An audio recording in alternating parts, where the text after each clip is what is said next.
You're watching CoinDesk. This next interview is one of the highlights from Consensus 2025.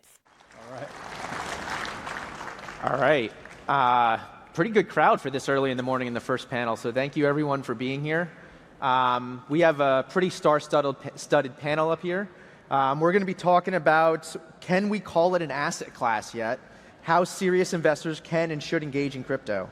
So let's set the baseline here. Let's go to you, Jono. What's the current baseline for what institutional investors are looking at this space? Like, obviously, we have the ETFs, there's some private funds. How are serious investors looking at this space right now in 2025? I would say, we have a strong lineup of crypto ETPs in Europe. We've been in the market since 2019. If you were to allocate sort of by a market cap weighted approach relative to equities and bonds, you'd be at like a 2 to 3% weighting. I find that most institutions in Europe have not yet really pulled the trigger, though a tremendous number have done the due diligence. Really around sort of the hedge fund community, I think, is where there's the greatest early acceptance in the institutional community. And how about you, Pascal? What are you seeing? Because we were talking backstage, and you were like, "Were there some different things happening here in Canada?" Yeah, so we're doing a lot of education. When we talk about institutions, there's allocators, but there's also different asset managers and different banks trying to get into the space and trying to get educated.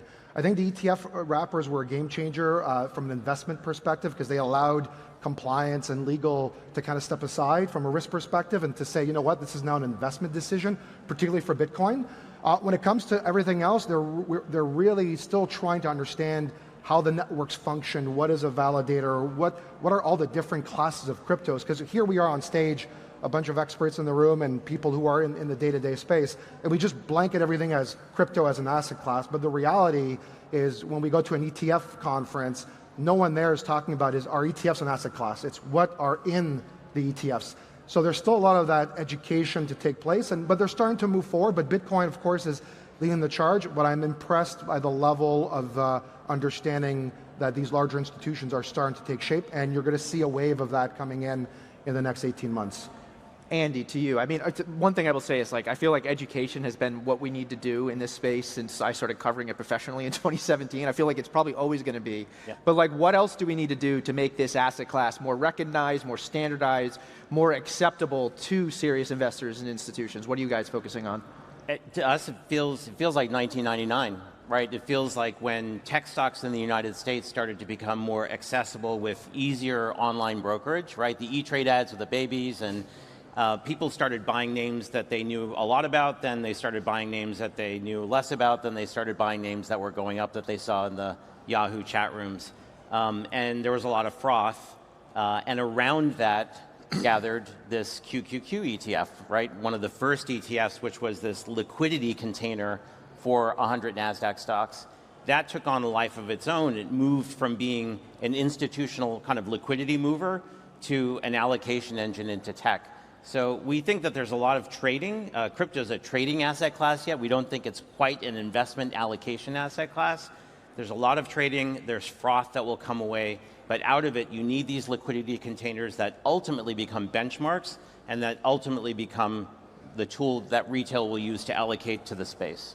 Yeah, it's funny. Henry Blodgett, the CEO of Business Insider, he was on one of my colleagues' podcasts recently, and he was talking about what he was doing because he was covering tech stocks in '99, and he basically told people, buy 5 to 10 of these things and hold them for 5 to 10 years.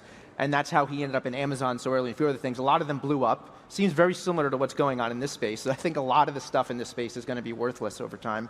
But I want to go to you, Anthony. We talked to your colleague, John, before, and he was saying how you guys wanted to really go into this space in a big way in 2018, and it just wasn't ready. There weren't institutional backdrops. Things weren't set up for you guys to really go into the space.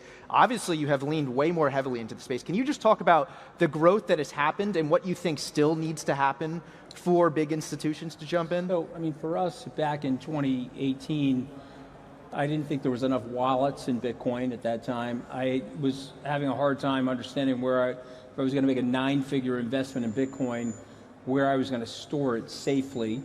You know, we were 4 years out from Mt. Gox, and I was uncertain where to put it.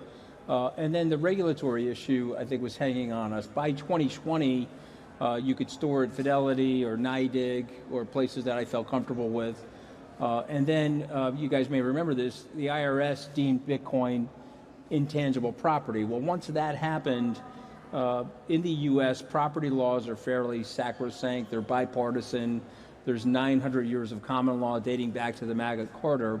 And so I knew it was going to be impossible for somebody to take my Bitcoin if somebody like Elizabeth Warren wanted to make it unlawful. So we made our first investments in October of 2020, but I think this is a metric thing in terms of dollar value. I don't know what the space is right now. It's about 4 trillion. John? I was going to say 3, but Okay, Just crossed 3 trillion again. So 3 trillion is like a Mag 7 stock. 20 trillion is an asset class. And so if you tell me that Bitcoin can get to 500,000, people will be writing stories that Bitcoin is an asset class. I believe it is today, but others don't see it yet. But I think that's really what happens. Numerically, it's got to trade the overall market cap of all crypto, but more specifically, Bitcoin's got to trade closer to gold. Yeah, it's funny, you talk about like the institutional custody, and I remember like thinking back in 2017, even through 2020, talking to people in this space, they were like, institutions are going to come, and like they can't understand the mismatch between like, you don't want to hold your own coins if you're an institution or you're running a pension fund. Like you need institutional grade custody, and there's this mismatch in people that were early to the space and people that are coming now between what they need and what's available. Go ahead. Maybe I could just jump in a little bit here. I think why we're all, no one's surprised, but surprised at the same time that Bitcoin dominates this cycle compared to everything else, because this is more institutional capital coming into this space, and Bitcoin has overcome a lot of the things to potentially be deemed an asset class like gold or other things. It has hedging mechanisms, it has different wrappers. It's a little bit easier to understand. It's a digital gold for a digital age, whereas everything else, when we talk about the concept of a governance token or a utility token, it's a little harder for institutions to wrap their minds against what exactly am I owning? Am I owning the rights to future, basically fees from a decentralized exchange? No, you're owning the right to a vote on the protocol. That's still something they haven't wrapped their minds into, which is why we love what CoinDesk and the index and everything they're doing, and we partner with them, and I know Wisdom Tree has as well, is it enables at least the abstraction of that complexity into something a little easier to understand, where you could structure products and hedging mechanisms to try to bring in more institutions in the space. I was going to, even before the plug, I was going to agree with you that your journey about custody and about Bitcoin, your world as an active manager was Bitcoin and venture, right? Those were the two spaces. And that leaves out the public trading of everything else. Yet the public trading of everything else is vibrant and accelerated around the world. So I agree. That's the biggest problem, that the asset class, the crypto asset class, is a bit hamstrung by the fact that there's this giant singular thing standing there that people have to understand first, and then everything else becomes a trail. Yet you miss out on real blockchain technology, layer ones, where all these tokenized products are going to settle. Infrastructure, DeFi, you miss out on all that if you don't dig deeper, but it's a little bit hard to get past it, and that may just be an earliness thing, but hearing both of these kind of coming of age stories, I think that's where we are right now. This is the time to push, though, especially in the last couple of weeks when the rest of the space seems to be kind of resurrecting itself. All right, we've been talking about dancing around this topic, but Bitcoin dominance is at like a 4-year high here. When I look at ETFs, that's obviously what I focus on. If you look globally, Bitcoin ETFs have 80 to 90% of the assets, no matter what you're doing. Now, granted, there aren't a lot of other ETFs available besides Ethereum. There's some Solana and XRP in the US.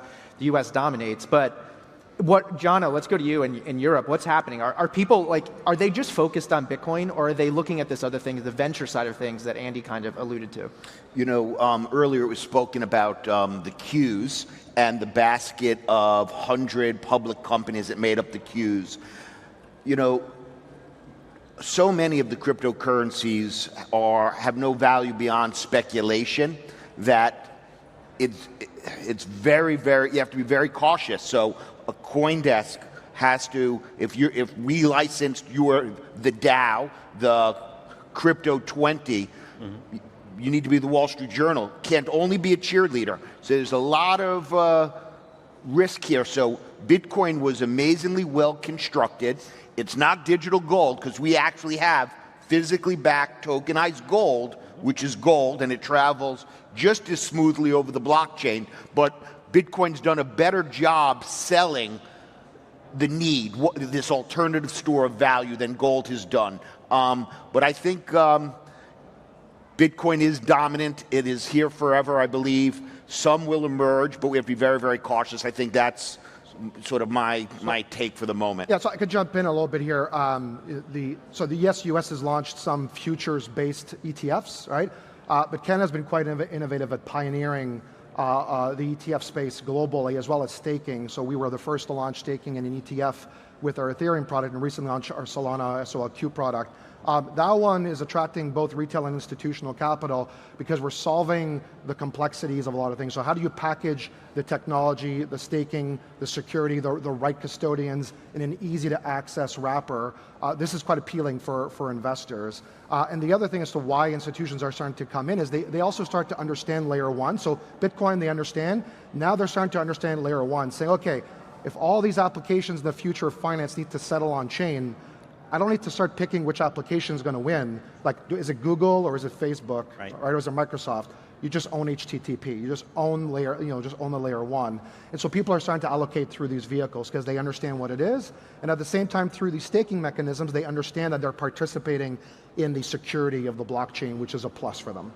So everything that Pascal just said, we couldn't say 5 years ago. Take it back to 2020. And so I'm an early investor in SolQ, in Pascal's ETF, because it meets all the metrics that you would expect it to meet from an institutional investor standard. So we, I guess we were first money in, or started getting this thing started.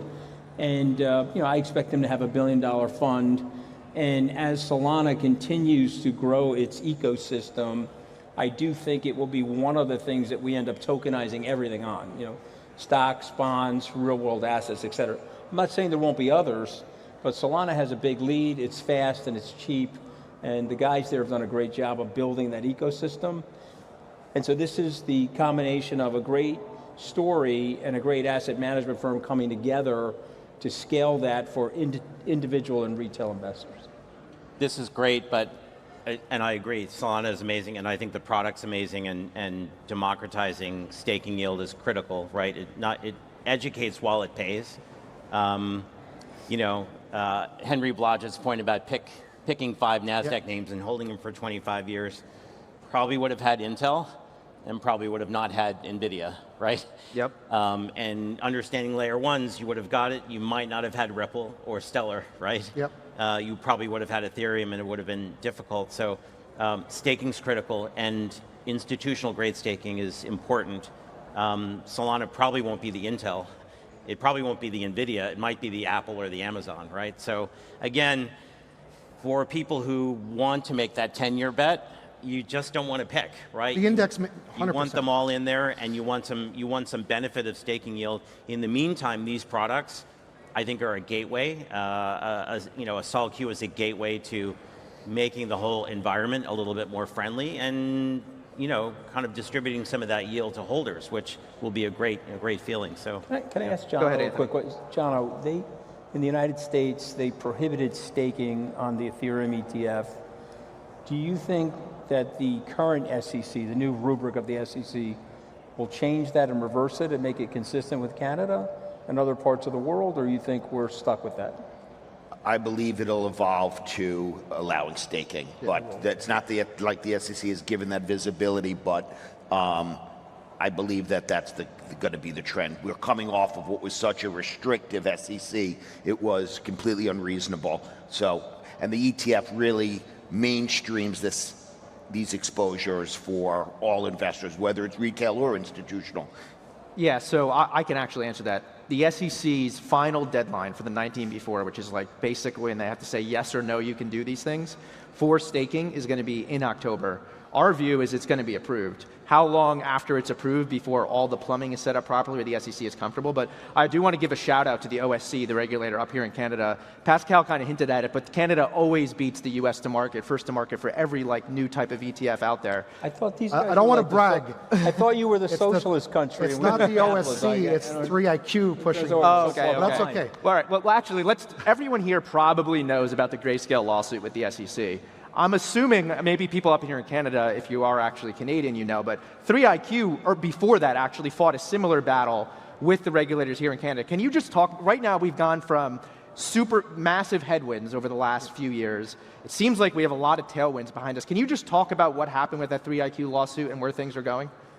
Yeah, so fundamentally, it was working with the regulators to basically, understand what they have the right to regulate and what they don't have the right to regulate. So fundamentally, originally, they came back, in the early days, because it took 3 years, in terms of, where are you going to custody with, how are you going to have your market makers, your banking, all the complexities. And so 3IQ went to go solve all that and brought together a lot of the parties that today make the infrastructure that manage most of the ETFs in the market, right? Once we came to them, then they kind of denied it again, at which point it became infrastructure solved, and so why are you denying it? Because the regulator in Canada is not allowed to dictate which asset class can or can't be invested in if you solve for those problems. And that was the particular lawsuit, was now you're picking and choosing what you're allowed to invest in, and that's not your right as a regulator. And that's how we won, relatively straightforward, because it was basically saying, we solved the infrastructure problem, now you don't have the right to pick and choose. And I think it was a similar case potentially with the SEC, but that was the 3-year journey.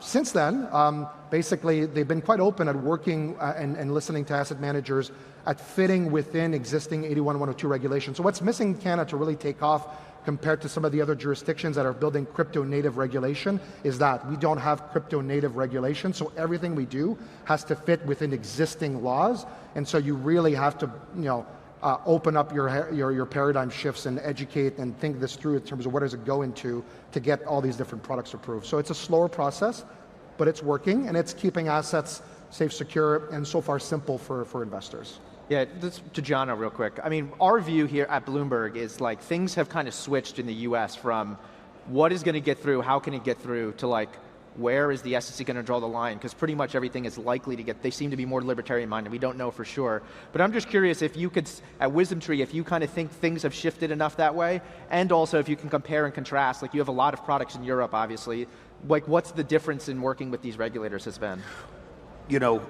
So if we do sort of beta, we want to be sort of first to market with beta or near first. When the SEC held our application for Bitcoin for 5 years, and so that when they did approve us, they approved us with 11 other firms. Not really an ideal environment for actually the asset manager. Funny though, Gensler created just what he didn't want. In the US, there are more Bitcoin ETPs than S&P 500 ETFs. So he created, by allowing 11 firms to say we're first, he created a tremendously competitive and mature foundation for Bitcoin, which I think is just very good for the asset class. I agree it's more when, not if, and I'm expecting there to be a lot more competition and exposures to come to market. See, I think one of the things, when you talk about is it an asset class or not, can a bank, a money center bank, a large U.S. institutional bank, custody Bitcoin? Meaning if I own 50 Bitcoin, can I move it to my account at JP Morgan and have them hold it for me? When do you guys think that happens? I think that's happened. I think Bank of New York has gotten that approval. So it has happened. It's just, I mean, if it hasn't happened, it's about to happen, but I believe it has happened. I think in Bank of New York, maybe I didn't understand it, but I thought in Bank of New York's case, it was like a trial balloon. They were letting them have a trial basis, one bank. I'm talking about the proliferation, Jono, of all banks.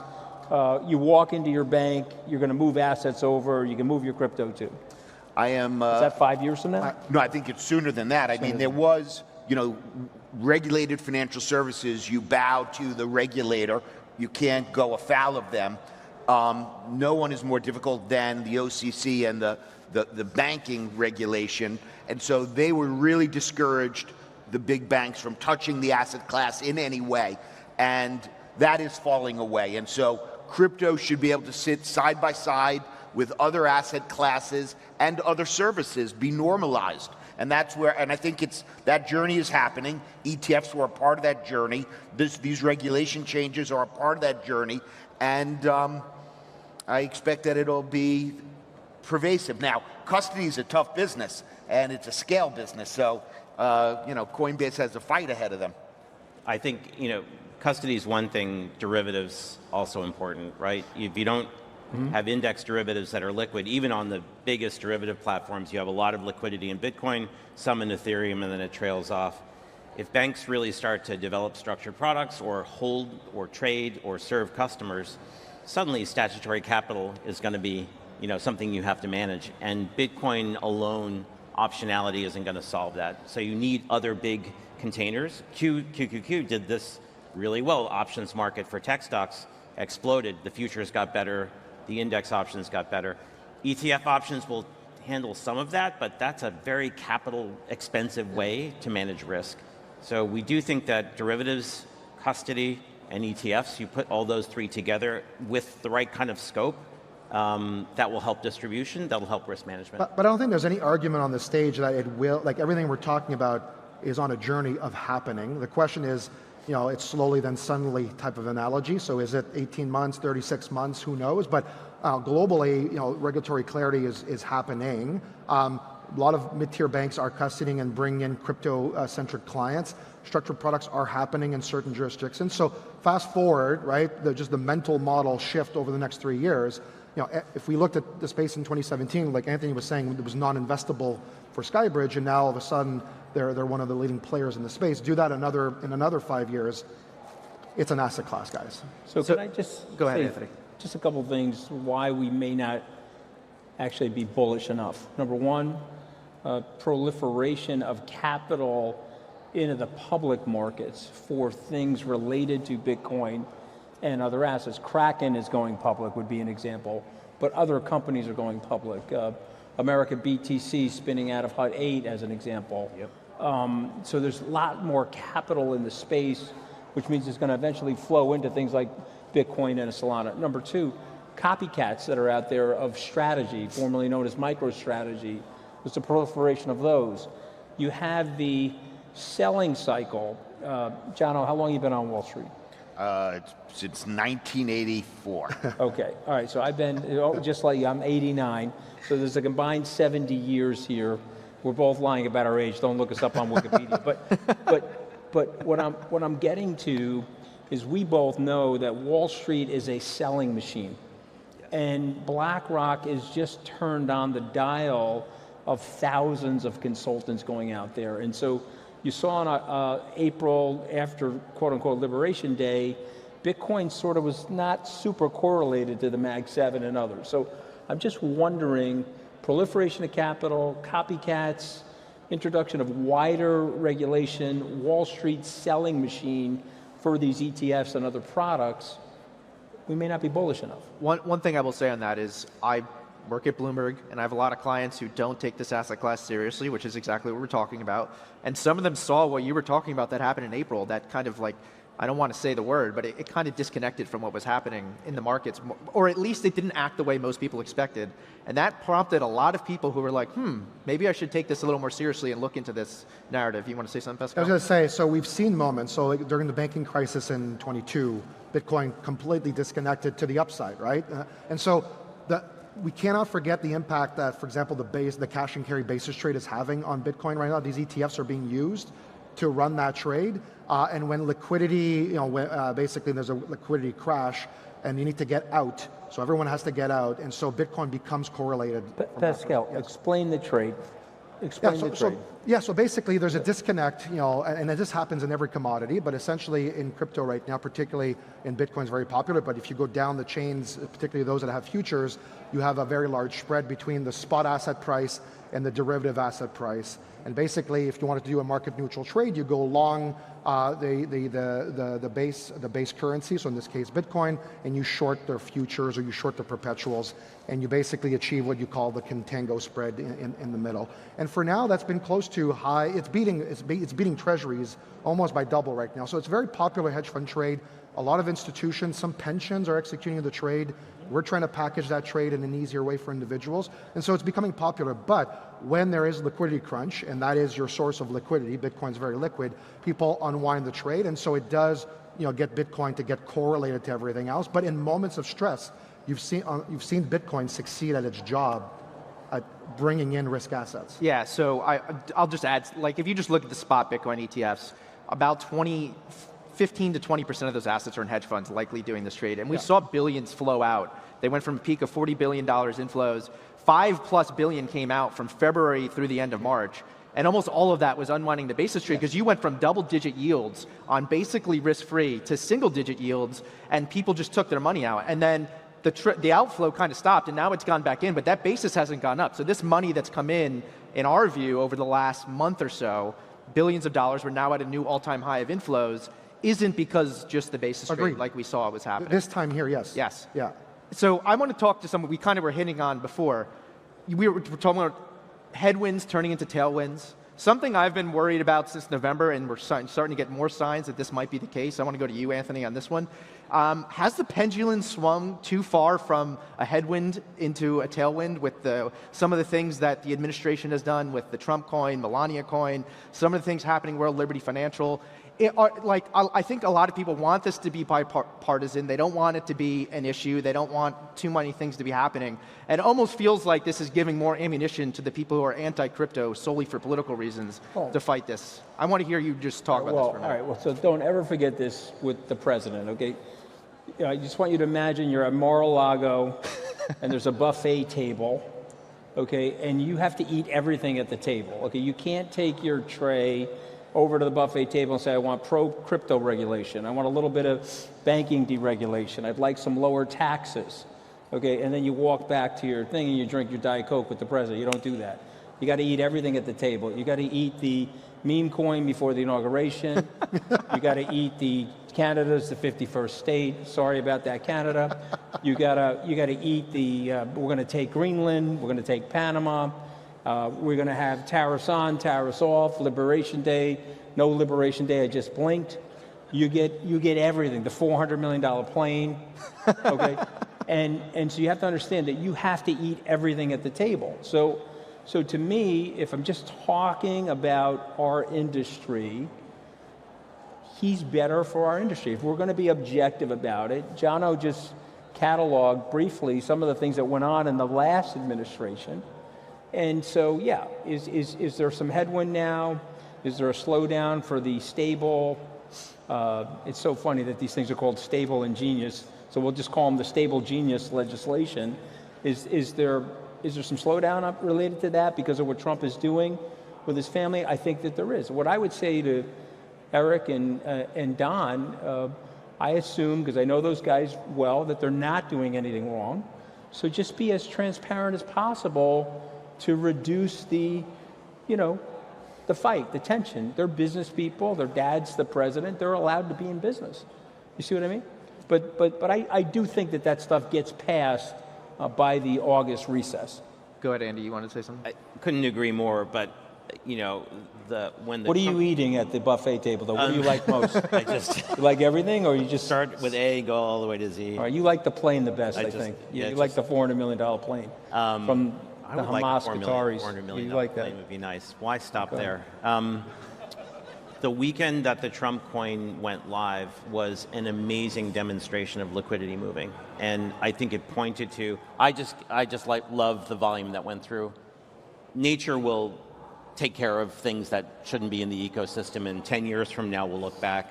But that was a build. Like, that was an amazing feat of global coordination of liquidity to have that happen.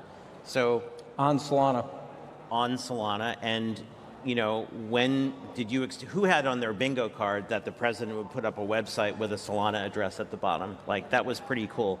So it doesn't matter how it happens, but it did advance a lot of things, and it educated a lot of people. So the right and wrong will wash away with time, but it was a groundbreaking thing that was pretty impressive to watch. And for investors who want to stay at the quality end of the curve, yeah, you got to have some Solana. You don't want to, this week proved you don't want to bet against Ethereum too hard. You may not want to pick which layer ones, but you want that top layer of infrastructure because all that stuff is going to be happening up there. So, Trump is not in CoinDesk 20. It won't be, it can't be, but the results of it, the picks and shovels are in there. And so it was impressive. So when we looked at advisor surveys and investor surveys, the number one reasons people gave for not investing yet in crypto was there was no wrapper they liked. Most of them preferred an ETF. We now have the ETF specifically in the US and elsewhere globally. And the other one was regulatory clarity. We got a decent amount of regulatory clarity when the SEC approved the Bitcoin ETFs and Ethereum ETFs. It may not be explicit in some regards, but that was pretty well done, right? But there's still a lot of regulatory clarity that needs to be sorted out. You mentioned the Stable and Genius Acts on stablecoins. Anthony obviously thinks they're going to get done. We probably need a market structure bill. I guess I'm going to go to you, Jono. Are institutions that are thinking about entering the space, how much are they relying on some sort of, legal framework coming out of Congress in the US, or are they worried about regulatory clarity in order to get into this space? I think that you can't generalize. All institutions aren't the same, and there's certainly those that are sort of the early adopters. You are seeing the financial intermediary, now that you have the ETF wrapper, embrace it. If you had asked, 2 years ago or 3 years ago, how many advisors had put their clients into a crypto or Bitcoin, it would be a zero, while their clients had actually bought it on their own. So this, and in the US, money moves through the financial intermediary. That's a big money channel as opposed to direct to retail. I think this isn't so different from ETFs where, it's not a straight line. The regulations take time. The American Stock Exchange was in front of the SEC for 7 years before the SPDR was approved. And then it started with only equity indexes. And then it went to fixed income indexes a couple of years later, self-indexing after that, commodities. So it's a journey, but I think we have that momentum. It is happening. Writing the legislation, though, isn't easy, and some of it may or may not get approved. I'm not as bullish that it will actually get done, but I'm not sure it needs to get done for the asset class to thrive. You just need the SEC not to regulate through enforcement. Pascal, so we speak to a lot of advisors, of course, and before the ETFs, it was hard because you had access through SMAs. You just say to your client, go on Coinbase or go on Kraken and just buy and just do what you have to do. So today, the ETFs are available. From that being said, Bitcoin, again, why we're seeing the dominance is the easier one to explain if client demand is there.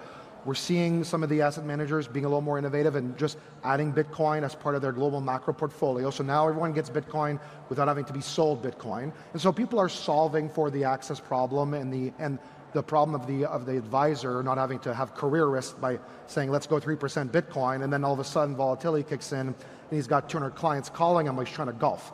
He doesn't want that, okay? So basically, the advisors are saying, we're comfortable with Bitcoin, we're comfortable with these macro funds. What we really want is an index and a basket. Because then we can go to our client and say, it's a diversified, professionally managed solution, and we're going to put that in your portfolio, and I could go golfing. We call them 5%ers, right? The advisors manage in the United States over $100 trillion, and there's trillions in retirement funds, trillions in annuities. You don't want that 5% allocation to be 20% or 50% of your headaches, right? That ultimately we feel will have a Bitcoin chunk and we'll have an index chunk. We hope CoinDesk 20 will be that index chunk. And then that's what you hold for 10 years or 20 years or 30 years. And by then I think that's a pretty solid bet.